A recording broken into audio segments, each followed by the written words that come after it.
três passagens com os irmãos. A primeira está em Gênesis. Gênesis 4, de 3 a 7.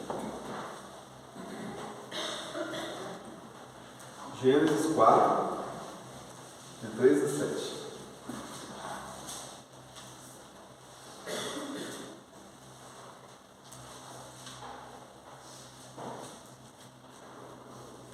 Quem chegou lá, diga amém. Amém. Gênesis 4, de 3 a 7. Diz assim a palavra de Deus: Aconteceu que no fim dos tempos trouxe Caim, do fruto da terra, uma oferta ao Senhor. Abel, por sua vez, trouxe das primícias do seu rebanho e da gordura deste. Agradou-se o Senhor de Abel e de sua oferta, ao passo que de Caim de sua oferta não se agradou. Irou-se, pois, sobremaneira Caim, e descaiu-lhe o semblante. Então lhe disse o Senhor: Por que andas irado? E por que descaiu o teu semblante? Se procederes bem, não é certo que serás aceito? Se todavia procederes mal, eis que o pecado jaz à porta, o seu desejo será contra ti, mas a ti cumpre dominá-lo.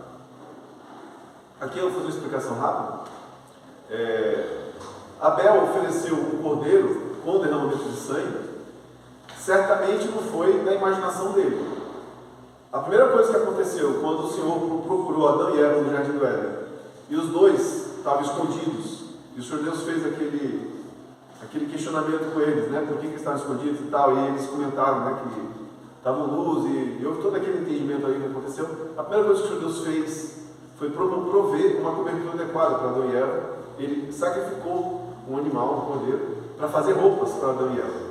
E ali houve o primeiro derramamento de sangue. E certamente Adão e Eva entenderam que aquilo era o mecanismo de sacrifício ao Senhor, né? Era o cordeiro, era o derramamento de sangue. Abel ofereceu um cordeiro com derramamento de sangue. Não foi à toa. Certamente Adão e Eva orientaram os dois, tanto Abel quanto Caim, fazer. Mas Caim quis fazer do jeito dele. Ele ofereceu outra coisa que não era o cordeiro, e Deus não aceitou. Vamos seguir.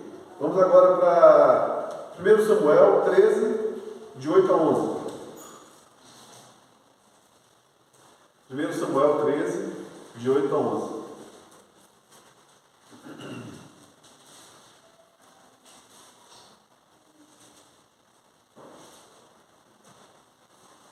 Samuel 13, de 8 a 11. Quem chegou lá, diga amém. Amém. Esperou Saul 7 dias, segundo o prazo determinado por Samuel. Não vindo, porém, Samuel a Gilgal, o povo se foi espalhando dali. Então disse Saul: Trazei-me aqui o holocausto e ofertas pacíficas. E ofereceu o holocausto. Mal acabara ele de oferecer o holocausto, eis que chega Samuel. Saul lhe sai ao encontro para o saudar. Samuel perguntou: Que fizeste? Respondeu Saul: Vendo que o povo ia espalhando daqui, e que tu não vinhas nos dias atrasados, e que os filisteus já se tinham ajuntado em Miquimás, ele fez o sacrifício. Aqui, Saul tinha uma orientação bem específica, de que ele deveria esperar Samuel voltar. Ele não esperou, e ele fez o sacrifício. E também não foi aceito. Agora vamos para a última passagem agora da nossa introdução. Vamos para Atos 9, 12. Atos 9 e 12.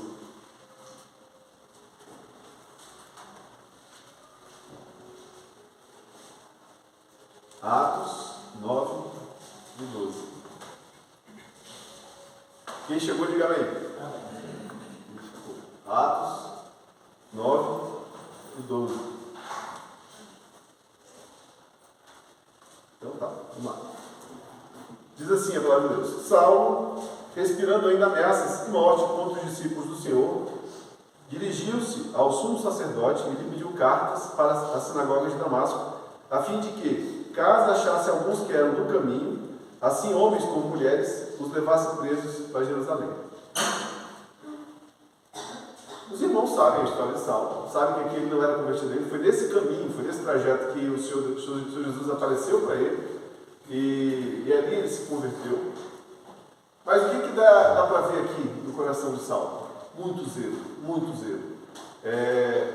Não é sem muito fervor que alguém tem disposição de perseguir outras pessoas em nome de quem? Em nome de Deus. Não é? Em nome de Deus. Paulo pegou cartas com os sacerdotes para perseguir os que eram no caminho. Esses três personagens demonstram muito zelo. Concorda comigo? Eles demonstraram muito interesse. Caim demonstrou muito interesse em agradar a Deus. Demonstrou? Demonstrou. Ele se esforçou lá, ele deve ter pego o melhor fruto da terra para oferecer ao Senhor. Né? Saul também demonstrou muito interesse. É claro que ali no texto dá para ver que ele tinha um outro fator ali envolvido. Ele não queria que o povo se dispersasse, mas ele queria que o povo talvez adorasse a Deus junto com ele. Então, ele se antecipou à chegada de Samuel e ele mesmo ofereceu o holocausto, que era para Samuel oferecer, não ele. Ele não era levita, ele era de Benjamim, da tribo de Benjamim. E Saulo, com muito fervor, com muito interesse de agradar a Deus, compreende isso? Achando que estava fazendo um trabalho para Deus, pegou cartas com os sacerdotes para perseguir a igreja. Nos três casos, eu vejo muito interesse dos personagens em tentar fazer algo em favor de Deus ou para agradar a Deus. Só que não deu certo. Eu queria refletir com os irmãos hoje o que deu errado. Será que existe algo comum no comportamento dos homens? Eu creio que sim. Eles possuem alguma disposição semelhante? Se importavam com o Senhor? Parece que eles se importavam com o Senhor, não é verdade? Tem um personagem que não se importava muito com o Senhor. Eu nem pude colocar aqui na lista, porque aquele ali não tinha nem o zelo religioso. Era Esaú. Lembra de Esaú? Que trocou a primogenitura dele por um prato de lentilha? O interesse dele na bênção da primogenitura era puramente material. Ele chorou quando descobriu que Jacó tinha ficado com as bênçãos materiais, e o que Isaac tinha para oferecer para Esaú era que ele ia ficar longe da gordura da terra. Esaú chorou de remorso, mas ele não pôde alcançar aquilo que com lágrimas ele buscava, que era reverter o que ele fez, porque ele não tinha interesse nas coisas espirituais. Nem sequer isso ele tinha. Mas esses três personagens tinham interesse nas coisas espirituais. Poxa vida, será que o Senhor Deus não podia ser condescendente? E assim, levar em consideração o esforço da parte deles. Poxa, eles estão se esforçando. Por que não agradaram o Senhor? O que fizeram de errado? Eles demonstraram querer relacionar-se com Deus, ligar-se com Deus, porém não surtiu o efeito esperado. Não deu certo. Não deu certo. Eles, os três, possuem algo em comum. Tentaram alcançar Deus com esforço humano. De baixo para cima. Por um caminho que Deus não tinha dado. O que é interessante, a palavra religião, né, ela vem do latim, do nosso idioma português, e no latim, ela tem alguma controvérsia entre os estudiosos, mas uma linha bastante aceita de que ela se refere ao termo religare, religião, religar, fazer as pazes de novo. Nós sabemos qual foi o caminho que o Senhor proveu para que nós fizéssemos as pazes com Ele. Nós sabemos. Cristo é o caminho. E Ele é o único caminho. Eu sou o caminho, a verdade, a vida. Ninguém vem ao Pai senão por mim. Todos os outros caminhos alternativos são todos o quê? Religiosos. São tentativas humanas de se alcançar Deus. No dicionário diz assim, no dicionário etimológico. Do latim, religio significa louvor e reverência aos deuses. Os etimologistas discutem bastante a respeito sobre a real origem etimológica da palavra religião. No entanto, muitos acreditam que tenha surgido a partir da junção do prefixo re, que funciona como um intensificador da palavra que sucede, que neste caso é ligare, que significa unir ou atar. Assim, religare tem o sentido de ligar novamente, de voltar a ligar ou religar. Veja, essa era a tentativa de Caim. Ele queria se religar com Deus porque ele sabia que ele tinha pecado. Ele queria se religar com Deus. Saul queria praticar um culto, provavelmente para dirigir o povo inteiro. Olha só que motivo nobre. Ele queria dirigir o povo inteiro a se religar com Deus ali depois daquelas batalhas. Né? E Saulo, ele queria manter puro o vínculo do povo de Israel com Deus, fazendo o quê?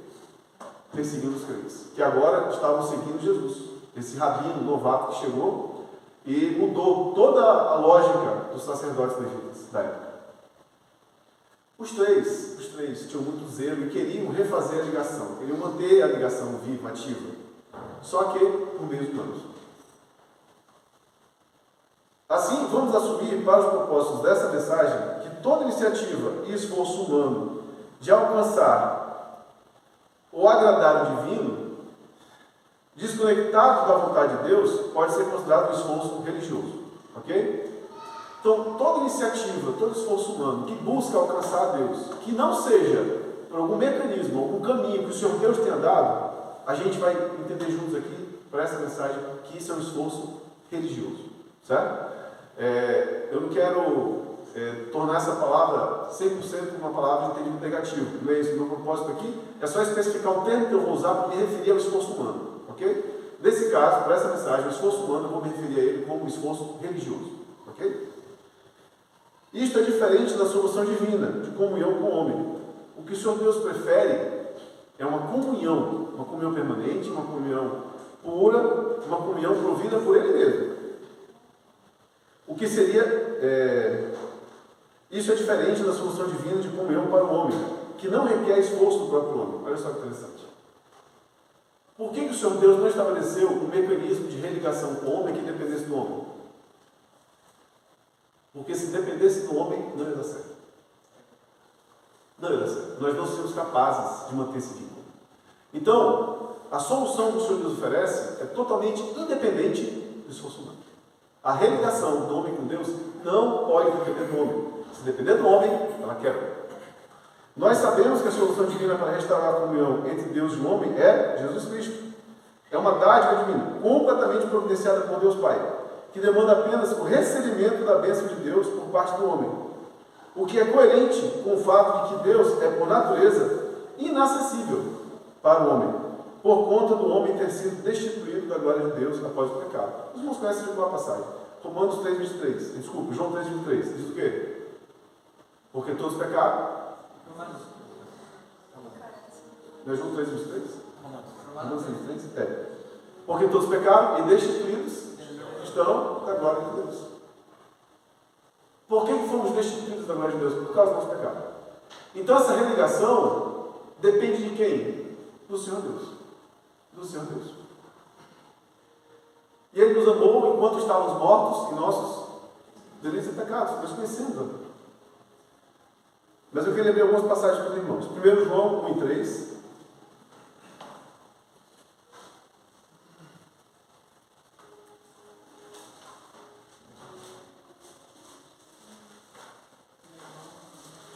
João 1:3.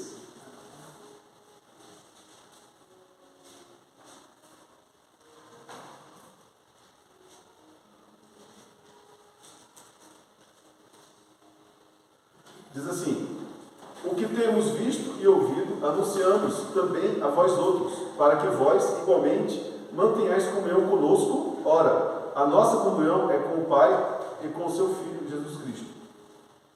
1 Coríntios 1:9.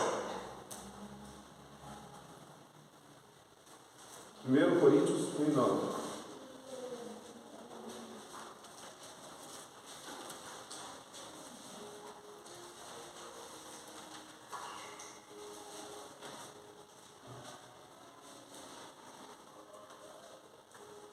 Coríntios 1:9.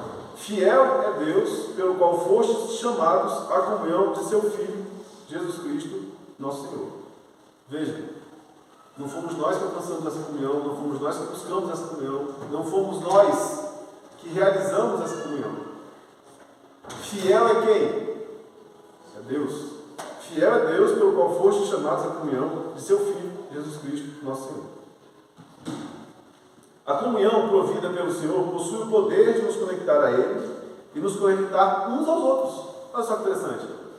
A nossa comunhão uns com os outros depende primeiramente do quê? Da nossa comunhão com o próprio Deus.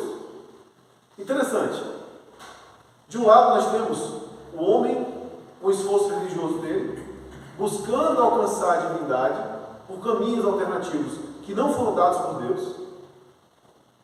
E esse esforço humano, ele precisa ser desenvolvido tanto no sentido vertical quanto no sentido horizontal. Por quê? Porque na religiosidade a comunhão depende do homem. Entende isso? No mundo espiritual que o Senhor Deus criou para nós, no reino do seu Filho, a nossa comunhão espiritual uns com os outros nem sequer depende de nós também. Depende da nossa comunhão com o próprio Deus. A comunhão provida pelo Senhor possui o poder de nos conectar a Ele e nos conectar uns aos outros. Vamos para 1 João 1, de 6 a 7. 1 João 1,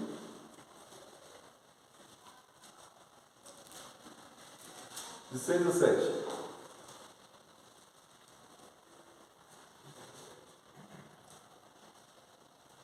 Primeiro João 1, de 6 a 7. Quem chegou, diga amém. Amém.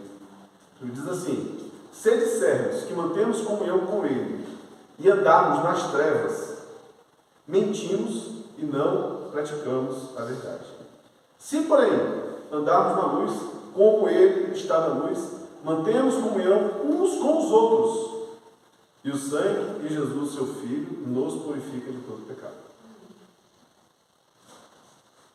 Isso aqui é a ligação que funciona. A comunhão que Deus provê é a ligação que funciona, tanto para com o próprio Deus, quanto de uns para com os outros. Certo? Quando nós nos desconectamos de Deus, automaticamente nos desconectamos dos irmãos. É ato contínuo.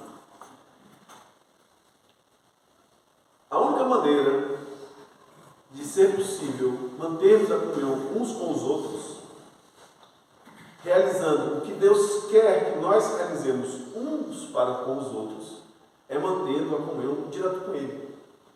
Porque é dele que vem poder para nós, para sermos capazes de vencer as barreiras que nos separam. Simples assim.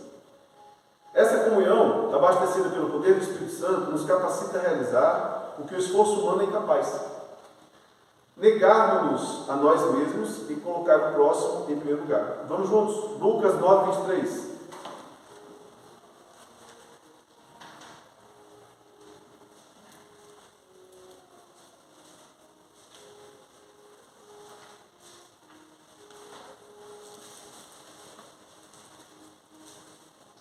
Lucas 9, 23. Quem chegou, diga amém. Amém.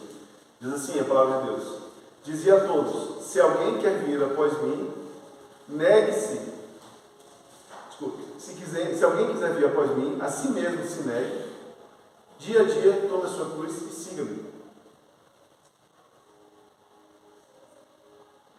Nenhum esforço religioso, nenhum esforço humano é capaz de suportar essa cruz, que ele descreve aqui no capítulo 9 de Lucas. Essa cruz que está proposta a cada um de nós para seguir e servir a Cristo, só pode ser por nós suportada quando estamos em comunhão com Deus. Sem comunhão com Deus, nós não temos gás, nós não temos combustível espiritual para suportar essa comunhão. É simples assim. O que é interessante, e é uma evidência fácil de perceber, quando a comunhão entre os irmãos é cortada, a gente pode presumir o quê? Da comunhão com Deus? Que também está prejudicada. Normalmente, quando a comunhão entre os irmãos está prejudicada, a comunhão com Deus foi prejudicada também. Por quê? Porque quando nós praticamos o que está escrito aqui, negar-se a si mesmo, entende o que é isso? Negar-se a si mesmo. Só é possível perdoar o próximo 70 vezes 7 se a gente fizer o quê? Negar-se a si mesmo. Se nós não formos capazes de negar-nos a nós mesmos, o nosso orgulho vai prevalecer. Nosso sentimento de importância vai crescer. Nós vamos nos achar mais importantes até do que o próximo. Aí como é que a gente vai perdoar uma ofensa do próximo? Como é que a gente vai ser tolerante com as fraquezas do próximo? Como é que a gente vai suportar o cisco no olho do próximo? A tendência é não suportar nada disso. E aí a comunhão com o próximo é quebrada. Mais uma passagem, Filipenses 2, 3 a 4.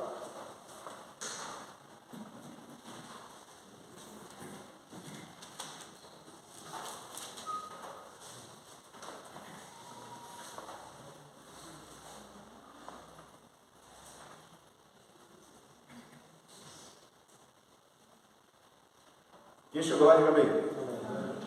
Nada façais por partidarismo ou vanglória, mas por humildade, considerando cada um os outros superiores a si mesmo. Não tenha cada um em vista o que é propriamente seu, senão também cada qual o que é dos outros. Só é possível realizar isso aqui em comunhão com Deus. Só Deus é capaz de nos transformar e nos capacitar para alcançarmos essa ordem que está dada aqui na palavra. Só. Sem comunhão íntima com o Senhor, constante, orando sem cessar, pedindo perdão regular dos pecados e devotando a nossa própria vontade à vontade dele. Sem isso, nós não conseguimos carregar essa cruz, nós não conseguimos ter comunhão com os irmãos, nós não estamos em comunhão com Deus e nós estamos sendo o quê? Religiosos. Religiosos. O esforço religioso parece surgir naturalmente no ser humano, salvo ou não, buscando atender a necessidade do homem de fazer contato com Deus, com a qual ele foi criado, embora de forma corrompida pelo pecado. Mesmo quando promove o bem, do ponto de vista humano, não consegue agradar a Deus, pois os nossos atos de justiça são o quê? Está em Isaías 64:6. Olha só. Aqueles homens que amarram bomba no próprio corpo e fazem ataques terroristas, entregando a própria vida. O que é aquilo? Será que aquilo ali é a imaginação dele? Vamos dizer, alguém mandou e ele está sendo obediente? Aquilo é zelo religioso. Ele acredita piamente que aquilo ali agrada a Deus. Ele acredita piamente que amarrar uma mão no corpo e se explodir, matar um monte de gente junto, agrada a Deus. Isso aí é um esforço religioso? É. Aquele homem é salvo? Não. Eu não recomendo que os irmãos vejam, mas eu já assisti documentários que falam sobre as religiões hindus. Tem cada prática nas religiões hindus que, assim, são assustadoras. Pessoas penduradas com ganchos pela própria pele e não sentem dor. E em cima de camas de pregos e também não sente dor, sei lá o que acontece. Mas aquele esforço todo ali é um esforço religioso. Aquele tipo de suportar o desconforto, ele não acontece a não ser que a pessoa ache que está agradando o Deus dele. Tá? É um esforço religioso? De pessoas não salvas, de pessoas não salvas. Isso acontece com muita frequência. Aqui no Brasil é fácil a gente ver pessoas fazendo aquelas trajetórias, às vezes de joelhos, carregando cruz, com uma catedral importante aqui no Brasil. Você já deve ter visto na televisão isso.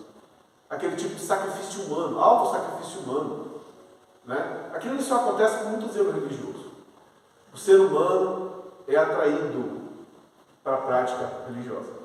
E ele foi criado com a necessidade de Deus no coração. Ele se perdeu por conta do pecado. Essa necessidade continua no coração dele.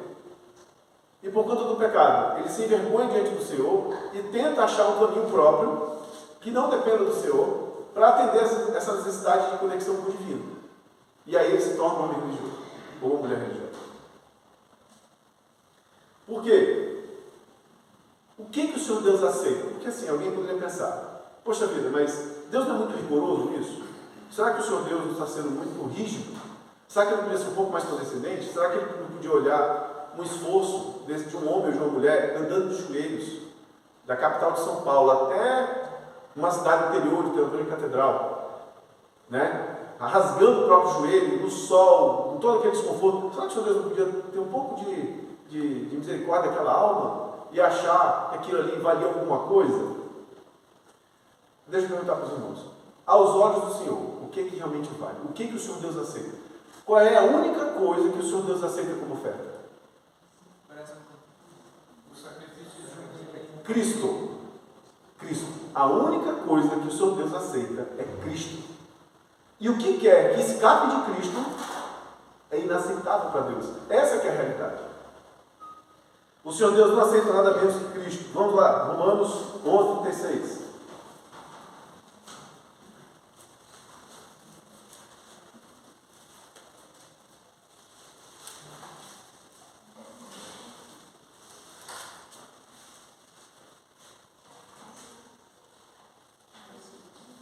Romanos 11, 36.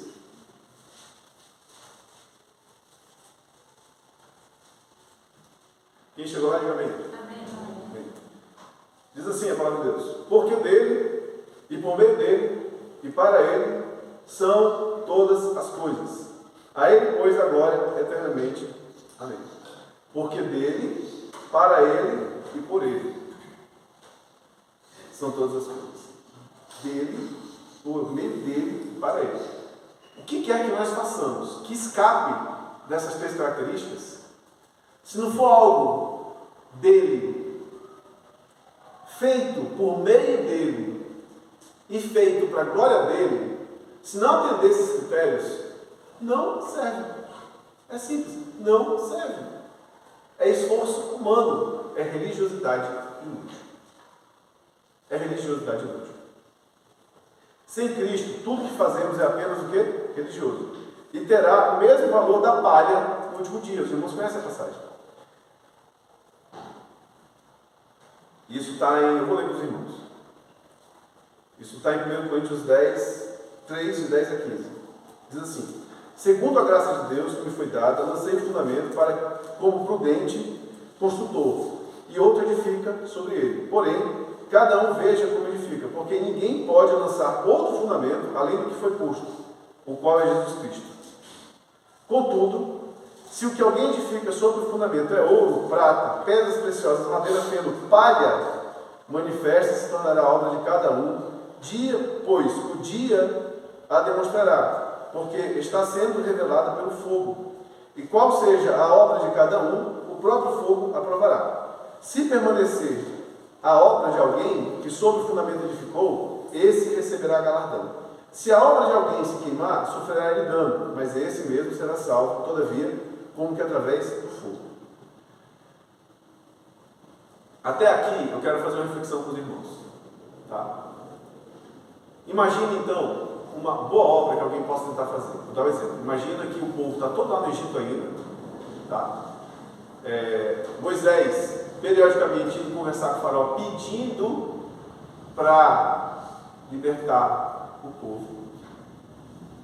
E aparece um judeu lá revolucionário. Eu sou revolucionário. Moisés está demorando.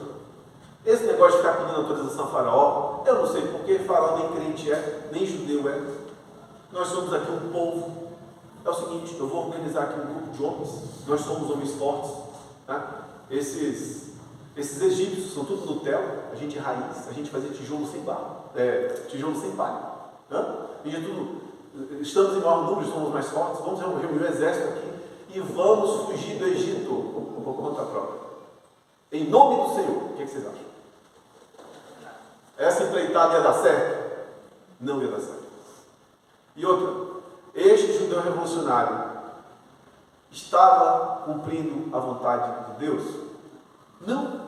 Parecia muito, mas não estava. Parecia muito.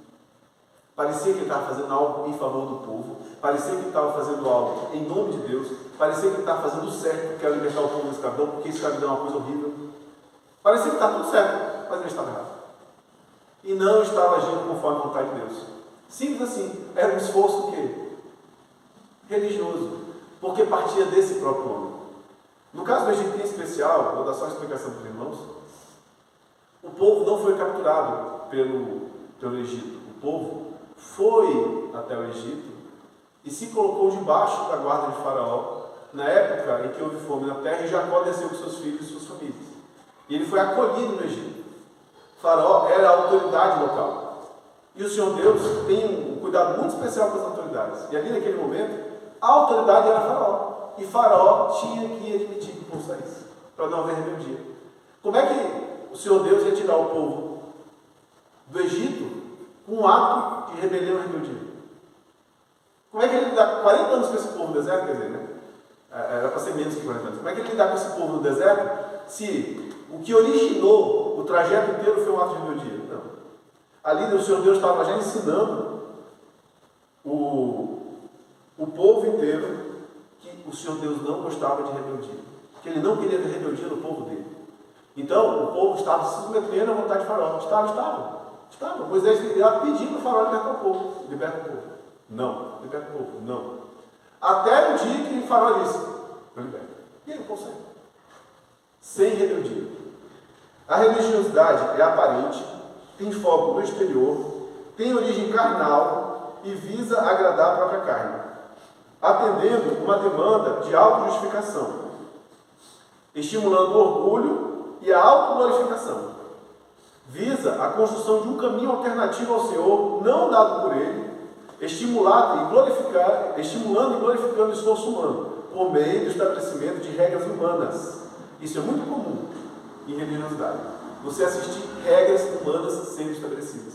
O que se procura por religiosidade não é agradar a Deus, é agradar a própria carne. Porque a origem da religiosidade é a carne, não é o Espírito. O que vem do Espírito é a comunhão com Deus. O que vem da carne é o esforço de religação humana, por meio do estabelecimento de regras humanas. Normalmente, distraindo a atenção do que é essencial e focando no que é secundário, levando o peregrino para o caminho contrário do céu. Normalmente, com a consciência muito tolerante com os próprios pecados, pois perdeu a comunhão com Deus, e extremamente crítico com os pecados alheios. Mateus 7, 3 a 5 fala um pouco sobre isso. Os líderes religiosos normalmente constroem um conjunto de regras humanas, não dadas por Deus, que são impostas aos demais e se estabelecem como chefes dos outros, e não como servos. Isso é a característica da religiosidade. Certo? É um esforço humano, desconectado de Deus, que visa a autoglorificação, o estabelecimento de regras, legalismo. O legalismo é uma expressão da religiosidade. A religiosidade se constrói por meio do legalismo. Por quê? Porque não há uma orientação divina. Entendam? Falta isso. A religiosidade é constituída de orientações humanas, não divinas. Então, na falta de uma orientação divina, o homem tem que criar o quê? Regras. E ele cria as próprias regras na religiosidade dele. Vide o esforço dos muçulmanos, os homens bombas, os hindus que se perfuram, os católicos que pagam promessas, carregando cruzes de joelhos até as catedrais. Isso faz efeito. Isso produz um sentimento de ligação entre os seres humanos. É um sentimento humano, mas existe. Os homens são muito atraídos por religião em todas as culturas, como um analgésico psicológico para atenuar a dor dos próprios pecados e da separação dos Deus verdadeiro. É a questão da autojustificação. Quando o ser humano começa a desenvolver esforço religioso, parece que ele cria uma balança de compensação. Não, eu me sacrifiquei aqui e isso vai pagar alguns pecados que eu cometi. Aqui eu me sacrifiquei de novo, vou pagar mais alguns pecados. Aqui eu me sacrifiquei de novo, vou pagar mais alguns pecados. E essa balança de compensação interna funciona como analgésico. Por quê? Porque a dor permanece. A dor do pecado, a consciência dolorida permanece. Por quê? Porque não há perdão. O pecado que se comete é contra Deus. Se Deus não perdoar esse pecado, se o ser humano não se dirigir a Deus e pedir perdão por esse pecado, ele permanece ali no ser humano e continua doendo. Só que o que acontece? Ele cria um analgésico, que é o analgésico da religião. Em Romanos 10, de 1 a 4, diz assim: Irmãos, a boa vontade do meu coração e a minha súplica a Deus a favor deles são para que sejam salvos, porque lhes dou testemunho de que eles têm zelo por Deus, porém não com entendimento. Porquanto, desconhecendo a justiça de Deus e procurando estabelecer a sua própria, não se sujeitaram a que vem de Deus, porque o fim da lei é Cristo, para a justiça de todo aquele que crê. Isso é uma explicação bem razoável do que aconteceu com Caim, com Saul, com o próprio Paulo antes da conversão. A prática é a justiça própria. A prática é a justiça própria. Os judeus se perderam na própria religiosidade. Olha só que interessante, uma evidência disso.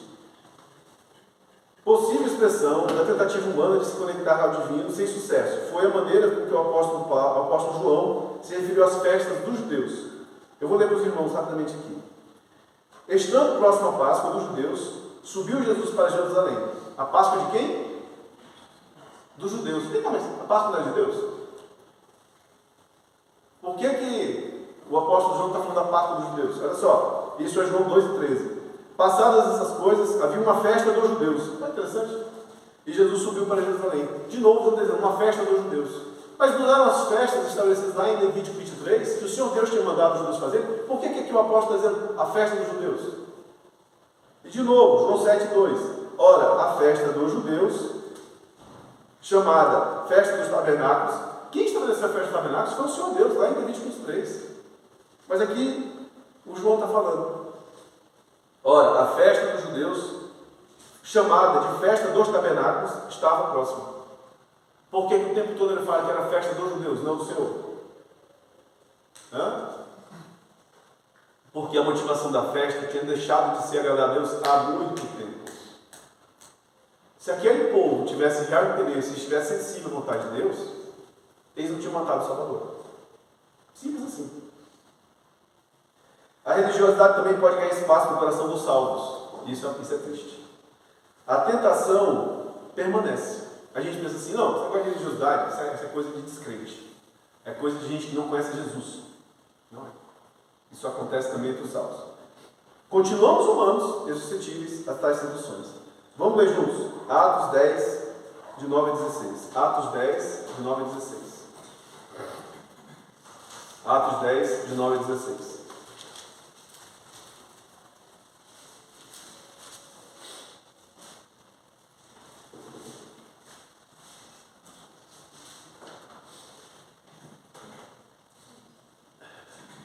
Quem chegou lá, diga bem. No dia seguinte, Atos 10, de 9 a 16.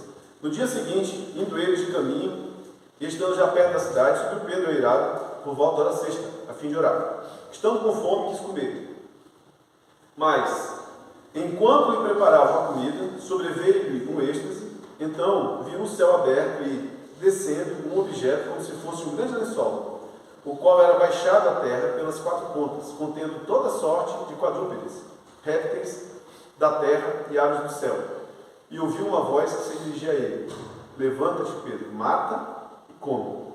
Mas Pedro replicou: de modo nenhum, Senhor, porque jamais comi coisa alguma comum ou imunda. Segunda vez lhe falou a voz. A voz lhe falou: ao que Deus purificou, não o consideres comum. Sucedeu isso por 3 vezes. E logo aquele objeto foi recolhido ao céu. O que segurou Pedro de comer aqueles animais? Da onde? Judaica. Pedro era judeu. Pedro foi criado, orientado, de que havia animais puros e animais impuros. E o que o Senhor Deus tinha apresentado ali para ele eram animais que estavam na categoria de animais impuros. Mas vem cá. Você está falando direto com o Senhor Deus. O Senhor Deus diz assim: faz tal coisa. Como é que você dizer não? O que segurou Pedro de obedecer a Deus? A religiosidade. A religiosidade. Por quê? Não, mas espera aí. A ordem de comer animais puros e não comer animais impuros era do próprio Deus. Era do próprio Deus. Mas estava dentro da legalidade judaica. E aqui era o próprio Deus que estava dizendo para Pedro: coma.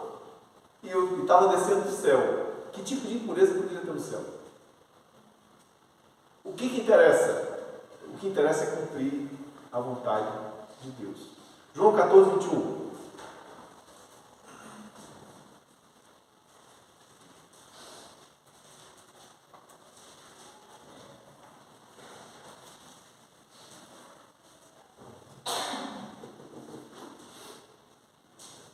João 14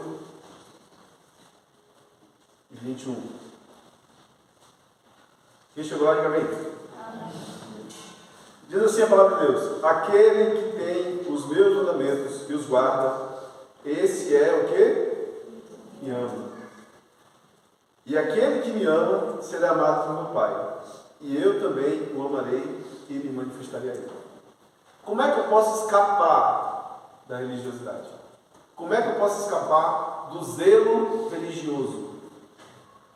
Cumprindo esta ordem. Cumprindo esta ordem. Aquele que tem os meus mandamentos. Meus quem? Quem é que está falando aqui? É Jesus que está falando.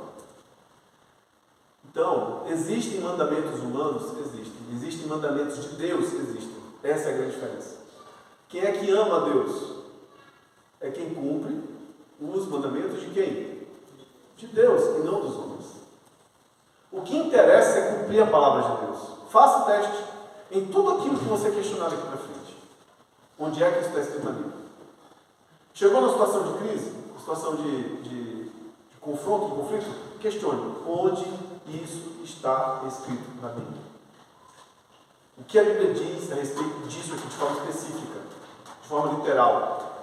Cuidado, se depender de interpretação, ou seja, se a Bíblia literalmente não fala a respeito de alguma coisa, aquilo que decorrer de interpretação, cuidado, para você não estar agindo em função da mente de alguém, porque a interpretação vem da mente de alguém sempre. Aquilo que é essencial, aquilo que o Senhor Deus requer de nós, como uma demonstração de amor, conforme está escrito aqui, normalmente é o quê? Literal. Está claramente escrito na Bíblia. Claramente escrito na Bíblia. Não há dúvida. Não tem dúvida. Faça esse teste. Sempre que você estiver em uma situação de decisão e quiser decidir o que fazer, o que a palavra de Deus fala sobre isso. E busque na palavra de Deus. Se for o caso, procure ajuda. E cuide para você não ficar baseado em interpretações. Leia a palavra de Deus. A palavra de Deus é literal. Ela atende qualquer dúvida. Será que a gente podia citar um comportamento religioso nosso hoje? Agora o desafio é nosso. Será que tem alguma coisa, algum aspecto da nossa prática litúrgica que a gente pudesse relacionar com a religião? Que não vem do alto, que vai da terra para o alto? Será que tem alguma coisa, algum aspecto que a gente possa citar nisso aí? Eu vou trazer aqui só um minuto.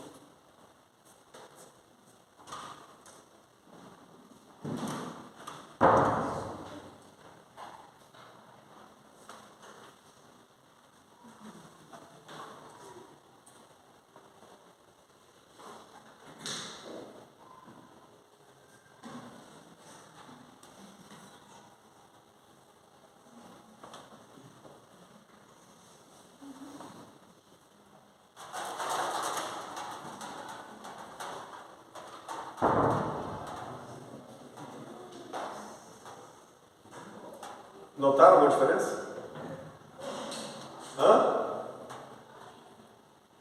Isso aqui vem do alto ou vem de baixo? Como é que a gente sabe disso? Quando surgiu? Surgiu em 1827, pelo reverendo Donald MacLeod, reverendo presbiteriano, que preferiu substituir a batina pela gola clerical. Tá? Isso aqui tem uma representação o quê? Uma representação religiosa. Me mostrem na Bíblia, onde é que está escrito que o sacerdote crente, ou que o líder crente, o líder do rebanho, precisa se diferenciar com uma vestimenta religiosa. Mostra para mim. Eu não desafio qualquer um. Mostra. Não tem. Agora deixa eu apertar mais. E essa? E essa aqui? Vem do alto para baixo? Foi Deus que mandou a gente usar?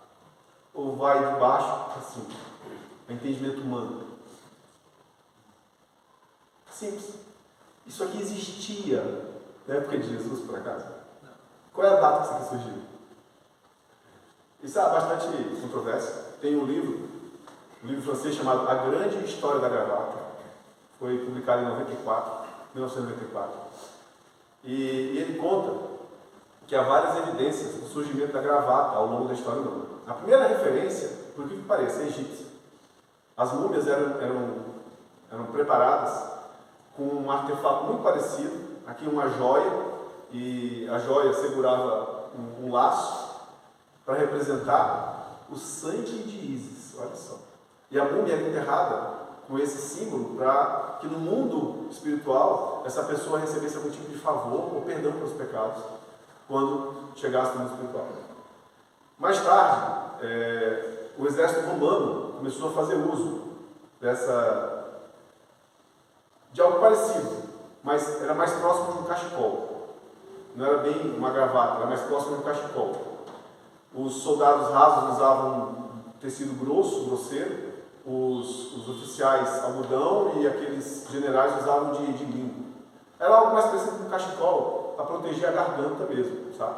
Os oradores humanos usavam algo parecido para aquecer a garganta e terem uma oratória melhor. Mas a nossa gravata moderna, ela remonta a 1665, quando Paris recebeu uma corporação de mercenários croatas e todos eles usavam algo muito parecido. Também para aquecer, lembre-se que Europa é fria, né? Isso aqui era para aquecer as gargantas dos homens, certo? É claro, hoje em dia é mais fácil relacionar a ideia de um pastor com a gravata do que com a gola clerical, correto? Mas ela surgiu na Reforma, entendam? A Igreja Católica absorveu a prática. Interessante isso, né? Eu não sabia também. A Igreja Católica absorveu a prática da gola clerical. Hoje em dia, se alguém usa a gola clerical, dificilmente vai relacionar com alguém batista ou com alguém evangélico. Vai normalmente relacionar com católico, né? É mais fácil relacionar um pastor com o uso da gravata. Mas o que eu quero dizer é que nenhum dos dois veio do alto para nós. E isso aqui é uma convenção religiosa. O que eu quero dizer? O que eu quero dizer com isso é o seguinte: nós não podemos nos segurar nessas coisas para as nossas práticas espirituais. Isso aqui não pode nos prender, não pode nos tolher a liberdade. Nós não podemos ter nossa liberdade diminuída por causa disso aqui. Coloca aquela imagem aqui, a foto.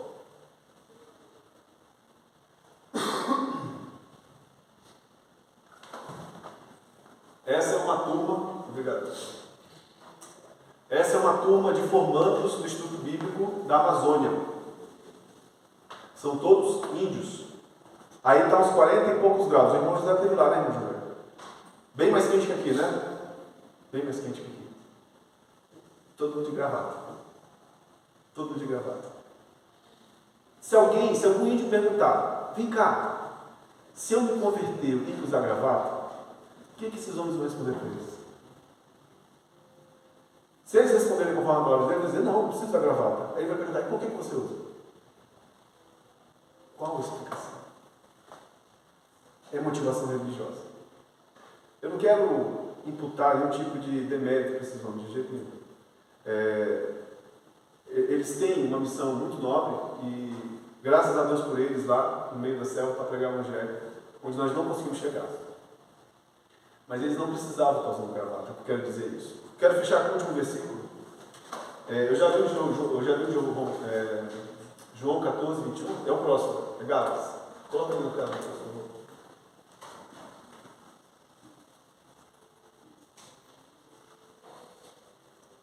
Gálatas 5,13, para finalizar. Gálatas 5,13.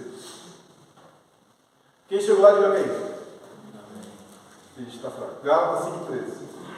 Esse eu preciso que todos os irmãos leiam comigo. Quem chegou lá, diga amém. Amém. Porque vós, irmãos, fostes chamados à liberdade. Porém, não os deis da liberdade para dar ocasião à carne. Sede antes servos uns dos outros pelo amor. Religiosidade é carnalidade. Entendam isso. Religiosidade é uma expressão carnal. Por quê? Porque ela não vem de Deus. Quem ama Deus? Quem guarda os mandamentos dele. E esse versículo em Gálatas deixa claro para a gente o quê? Que nós alcançamos do Senhor uma dádiva, que nós não podemos abrir mão. É a liberdade. Porque vós, irmãos, fostes chamados à liberdade. Muito obrigado, Deus abençoe. Vamos separar nossas casas.